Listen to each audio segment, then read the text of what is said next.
Hello everyone, स्वागत है आप सभी को हमारे इस यूट्यूब चैनल नोट्स मेकर इन हिंदी में।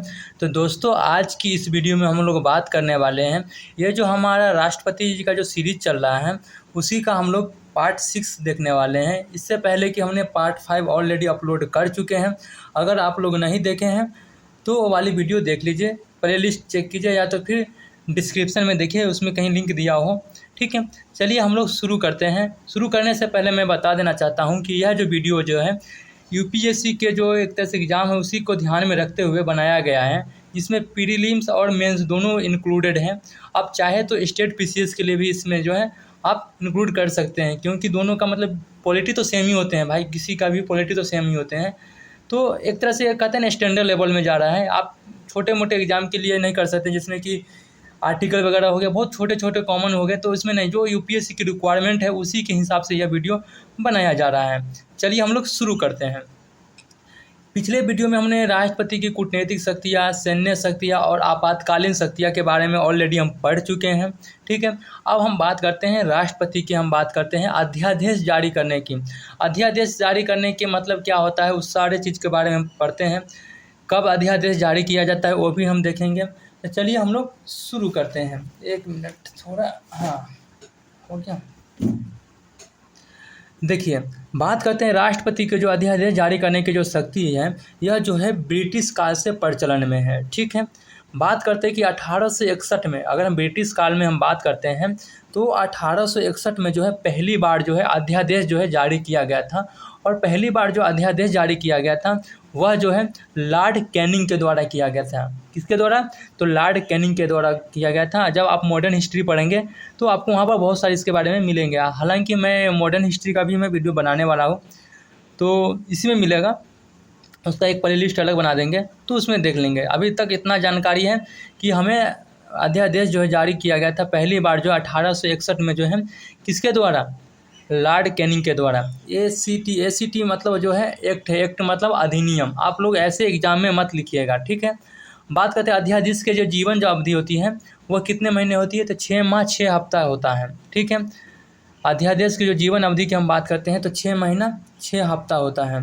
ठीक है, बात करते हैं अध्यादेश जारी करने की जो राष्ट्रपति के पास जो ये शक्ति जो है, यह जो संविधान के कौन सी आर्टिकल के तहत जो है राष्ट्रपति को जो है अध्यादेश जारी करने की जो शक्ति दिया गया है? तो अनुच्छेद 123 में जो है वर्णन किया गया है। वही हम राज्यपाल की हम बात करते हैं तो राज्यपाल भी जो है हमारे राज्य में जो है एक तरह से जो है अध्यादेश जारी करते हैं। तो राज्यपाल जो कौन सी आर्टिकल के तहत जो है अध्यादेश जारी करते हैं, तो उसमें जो है आप लोग बताइए कौन सी है? 213 होगा।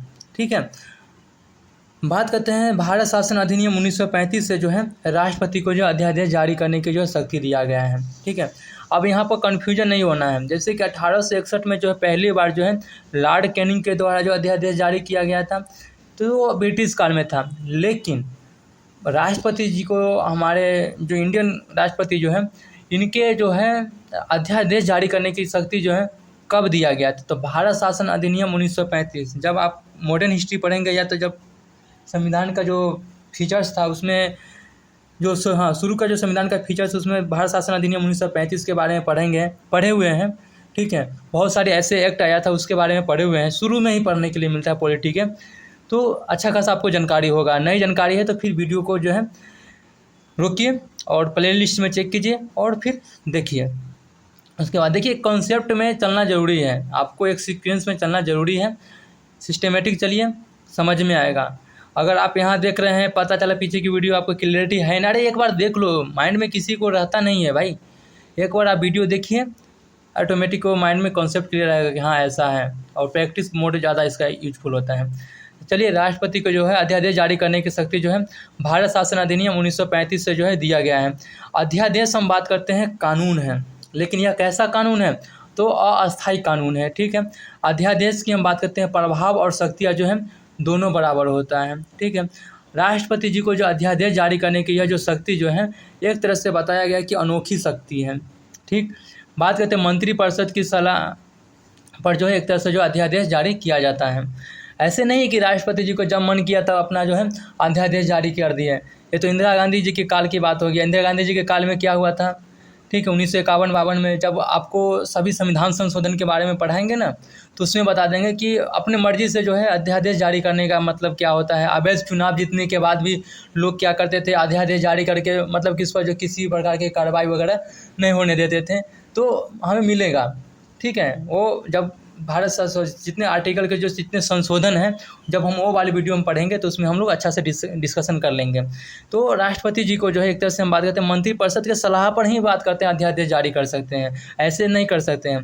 अध्यादेश की हम बात करते हैं संघीय व समवर्ती सूची दोनों पर जो है जारी किया जा सकता है। ठीक है, बात करते हैं अध्यादेश अगर जारी करते हैं तो क्या उसका जुडिशियल रिव्यू नहीं हो सकता है? हो सकता है। अध्यादेश की जो है न्यायिक समीक्षा के ऑलरेडी हम पढ़ा चुके हैं। हमारे जो मूल अधिकार है, मूल अधिकार में अनुच्छेद 13 के अंतर्गत जो है न्यायिक समीक्षा के बारे में जो है बताया गया है। ठीक है, अब हम बात करते हैं कि अध्यादेश की हम बात करते हैं प्रभाव और अध्यादेश की जो है प्रावधान क्या क्या होता है, कब किस कंडीशन में जो अध्यादेश जो है जारी कर सकते हैं, अध्यादेश जारी करने के बाद क्या होता है, फिर उसके बाद क्या अध्यादेश जारी करने के समय क्या होता है, उसके अध्यादेश जारी करने के कुछ समय के बाद क्या होता है, उन सभी चीज़ों के बारे में देख लेते हैं। तो अध्यादेश की हम बात करते हैं प्रावधान। तो अध्यादेश की प्रावधान की हम बात करते हैं जब दोनों सदन यानी लोकसभा और राज्यसभा या फिर एक सदन न चल रहा हो, तब राष्ट्रपति जो है अपना अध्यादेश जारी कर सकते हैं, वो भी मंत्रिपरिषद के सिफारिश पे, अपनी मर्जी से नहीं कर सकते हैं। ठीक है, अध्यादेश को जो संसद के बैठक होने पर दोनों सदन से पास करवाना अनिवार्य है। ठीक है, जब संसद की नया सत्र चालू होता है, ठीक है, कौन कौन सी सत्र होता है? बजट सत्र, मानसून सत्र और शीतकालीन सत्र होता है।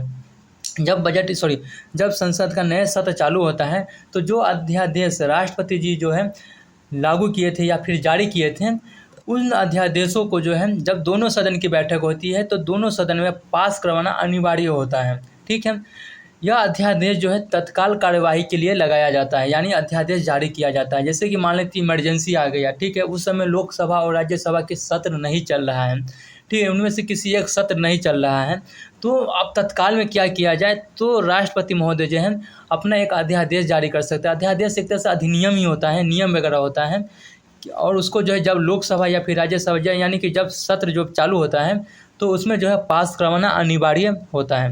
ठीक है, बात करते हैं कि अध्यादेश जो है, अध्यादेश के ऊपर जो है चुनौती दिया जा सकता है। मैंने पीछे ही बताया हूँ कि अनुच्छेद 13 के अंतर्गत जो है जुडिशियल रिव्यू किया जा सकता है।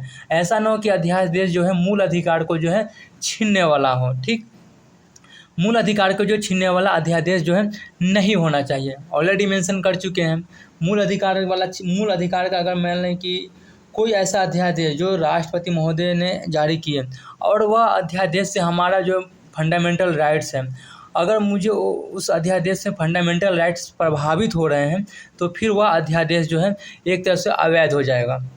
ठीक है, उसका मान्य नहीं हो जाएगा। ठीक है, संसद द्वारा जो है कानून बनाने वाला अध्यादेश होना चाहिए। ठीक है, मैंने कह रहा हूँ कि एक एक क्लियरिटी, हर एक बिंदु को जो है तोड़ तोड़ के समझा दिया गया है। अब हमें ऐसा नहीं लग रहा है कि आपको इन सभी चीज़ों में कहीं से कन्फ्यूजन रहा हो। ठीक है, मतलब कि कहते हैं ना, आपकी मन में जो जो बातें आएंगी वो सारे हम क्लियरिटी ऑलरेडी कर चुके हैं। ठीक है, बात करते हैं कि अध्यादेश पारित या रद्द होने पर उसके द्वारा किया गया कार्य जो है एक तरह से वैध ही होगा, अवैध नहीं होगा।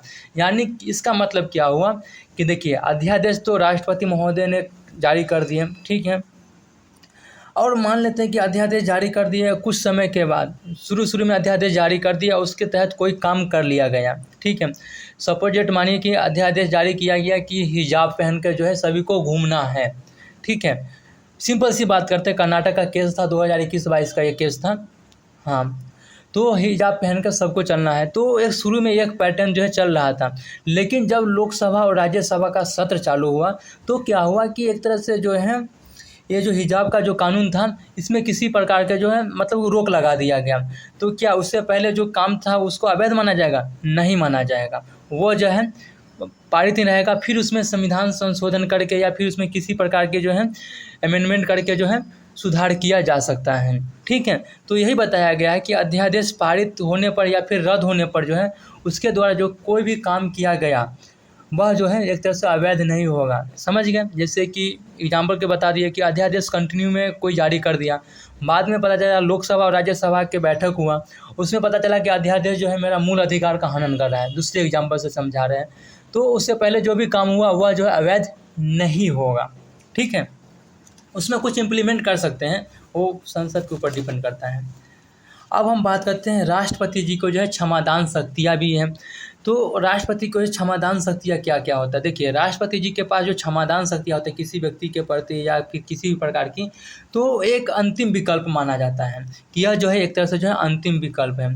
अगर आप अपराध किए हैं तभी आपको जो है मतलब कि कोई अपराध किए हैं तो राष्ट्रपति जी जो है आपको क्षमा कर सकते हैं। कौन कौन सी ऐसे अपराध किए हैं से भाई हमको राष्ट्रपति जी जो है हमें जो है क्षमा कर सकते हैं। तो देखिए, अगर आपका अपराध जो है संघीय कानून से दंडित हो, ठीक है, सैन्य न्यायालय द्वारा दंडित हो, ठीक है, इसके बारे में तो आपको दूर दूर तक भनक नहीं होगी। ठीक है, मृत्यु दंड दिया गया हो, ठीक है, मृत्यु दंड किसके द्वारा दिया गया, या तो सुप्रीम कोर्ट या फिर हाई कोर्ट। एक बात बताइए, हाई कोर्ट को जो है मतलब कि जो है फांसी देने का अधिकार है? जब हम हाई कोर्ट के पढ़ाएंगे तब बताएंगे, नहीं तो आप लोग कमेंट में आना शुरू हो जाए कि यार पढ़ाते कम हो पूछते ज़्यादा हो। ठीक है, बात करते हैं राष्ट्रपति जी को जो है क्षमादान शक्तियाँ जो है एक तरह से हम बात करते हैं न्यायपालिका से क्या है, स्वतंत्र हैं। ठीक है, फिर हम बात करते हैं राष्ट्रपति जी को जो क्षमादान जो शक्तियाँ हैं इसमें क्या क्या चीज़ें शामिल हैं। देखिए, राष्ट्रपति जी के पास जो क्षमादान शक्तियाँ हैं इसमें शामिल क्या क्या हैं, तो हम बात करते हैं क्षमादान। क्षमादान में क्या कर सकते हैं कि दंड को जो है क्षमा कर सकते हैं या फिर उसको हटा सकते हैं, बंदीकरण को भी हटा सकते हैं। लघुकरण में क्या होता है, एक तरह की सज़ा को जो है दूसरी तरह की जो है सज़ा में परिवर्तित कर सकते हैं। परिहार में क्या होता है कि परिस्थिति के आधार पर जो है सज़ा को जो है कम कर सकते हैं। परिविलम्ब में बात करते हैं आगे अपील करने का अधिकार देते हैं। विराम हो गए, इन सभी चीज़ों के बारे में हमने ऑलरेडी फंडामेंटल राइट्स की जो है उसमें हम बात करते हैं पढ़ चुके हैं। ठीक है, पढ़ चुके हैं तो वहाँ एक बार इसको देख लीजिए। ठीक है, कि क्या क्या होता है, लघुकरण हो गए, परिहार हो गए, परिविलम्ब हो गए, विराम हो गए, ये सारी चीज़ें इंपॉर्टेंट हैं। इससे क्वेश्चन पीटीए में पूछा गया है। मैं फिर से रिपीट बोल रहा हूँ कि आप जब नोट्स बनाते हैं या फिर आप वीडियो देखते हैं तो PYQ का जो है सेक्शन जो है सेक्शन बाई सेक्शन जो एक तरह से जैसे राष्ट्रपति जी का हो गया, पार्लियामेंट हो गया, फंडामेंटल राइट्स हो गया, इन सभी चीज़ों के बारे में जो है एक तरह से जैसे कि दिशा पब्लिकेशन जो है मुन्नाल पटेल जी का जो एक PYQ सेक्शन मतलब बुकलेट आता है, उसमें जो है सेक्शन बाई सेक्शन जो है आपका जो है UPSC के प्रीलिम्स क्वेश्चन जो है वो डिवाइडेड रहते हैं। आप उसको लेकर बैठिए और वीडियो देखिए, उसके बाद इसका इस वीडियो का बेनिफिट देखिए। इसके अलावा मैं कुछ नहीं बोल सकता हूँ। अगर जब उसमें बेनिफिट लगे फिर क्या कीजिए कि आप मेंस का क्वेश्चन लेके बैठिए, उसके बाद देखिए क्या खुशी मिलती है। ठीक है, बात करते हैं राष्ट्रपति जी को जो क्षमादान शक्ति का सिद्धांत की हम बात करते हैं।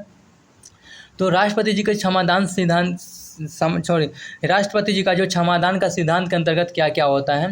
देखिए, राष्ट्रपति जो है किसी भी न्यायालय के विचार मानने और न मानने के लिए जो है बाध्य नहीं है। ठीक है, हमने राष्ट्रपति के जो है न्यायिक शक्तियाँ के बारे में हम देख चुके थे कि राष्ट्रपति जो है न्यायालय से किसी प्रकार से जो है विचार लेते हैं। ठीक है, लेकिन वह डिपेंड नहीं करता है सुप्रीम कोर्ट की हम जो विचार दिए हैं यह जो विचार राष्ट्रपति जी को जो है मानना अनिवार्य है, ऐसा नहीं होता है। ठीक है, तो वही यहाँ पर बताया गया है क्षमादान का जो सिद्धांत है, जिसमें बताया गया है कि राष्ट्रपति जी जो है आप सुप्रीम कोर्ट या फिर हाई कोर्ट जो है उसका जो विचार मानने और ना मानने के लिए जो है बाध्य नहीं है। ठीक है, अब हम बात करते हैं कोई भी व्यक्ति अगर क्षमादान की जो अपील करता है राष्ट्रपति के सामने में, तो वह जो है अपना मौखिक सुनवाई जो है राष्ट्रपति जी के सामने जो है नहीं करता है। ठीक है, राष्ट्रपति जी के सामने मौखिक सुनवाई जो है यानी मौखिक कार्रवाई जो है नहीं कर पाता है।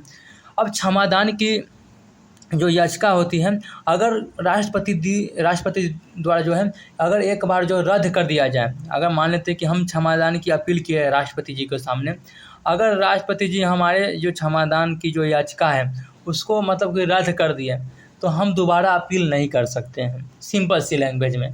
ठीक है, अब ज़्यादा इसको बड़बड़ करते हैं तो हम लटपट आ जाते हैं, इसीलिए सिंपल लैंग्वेज में चलते हैं। ठीक है, अब हम बात करते हैं राष्ट्रपति जी को जो है अगर मान लेते क्षमादान कर दिए या फिर उसको माफ़ कर दिए तो वह जो है बताने के लिए जो है बाध्य नहीं है कि आप बताइए कि ऐसा क्यों किए, ज़रूरत नहीं है। ठीक है, तो दोस्तों बहुत खुशी की बात है कि आपने राष्ट्रपति जी का जो है पूरा वीडियो कंप्लीट कर लिया, मुबारक हो। ठीक है, अब हम लोग मिलेंगे नेक्स्ट वीडियो में, जो कि मेरा होगा उच्चतम न्यायालय यानी सुप्रीम कोर्ट। ठीक है, तो सुप्रीम कोर्ट के बारे में हम लोग पढ़ेंगे। वीडियो थोड़ा लॉन्ग हुआ, मैंने माइंड सेट कर लिए थे कि वीडियो को कल ख़त्म ही कर देना है। ठीक है, चलिए फिर हम लोग मिलते हैं नेक्स्ट वीडियो में, जो कि हम लोग सुप्रीम कोर्ट से पढ़ेंगे। प्रॉपर नोट्स बनाइए, रिवीजन कीजिए, मॉक टेस्ट लगाइए, बस और कुछ मत कीजिए। पढ़ाई कीजिए, मन लगा कर पढ़ाई कीजिए, इसके अलावा क्या कर सकते हैं स्टूडेंट लाइफ में। चलिए फिर मिलते हैं सुप्रीम कोर्ट में। बाय बाय, धन्यवाद।